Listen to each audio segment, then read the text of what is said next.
Ilazao izy fa mbola tiako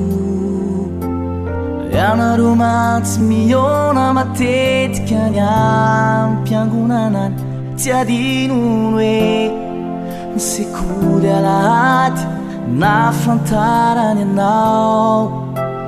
ny orim-paka ny toetra anatiny ao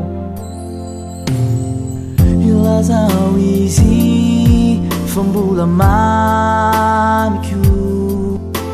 na toetra nabika sy fiainany tena laniko fotoana sisa mandrasana kely fa efa vita tsy anjery k'izay andro izay no volatantely anjarako ianao izao dia mino mivavaky isan'andro tsy adino ianao foana no ao ando raha ny mombay ny fosy fanay lasanao aza manay anjarako ianao izao ny mino mivavaky isan'andro tsy adino ianao foana no ao ando raha ny mombay aza manay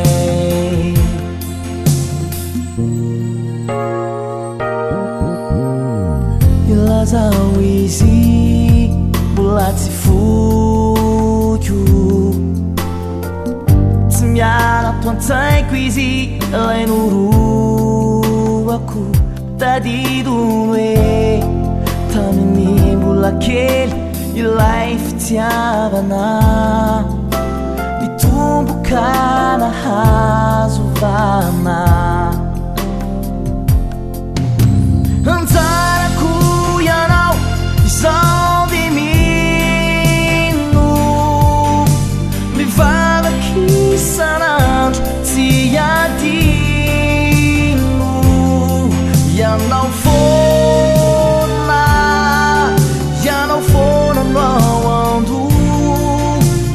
raha ny mombay ny fosy fanay lasanao aza manay anjarako ianao izao dia mino mivavaky isan'andro tsy adino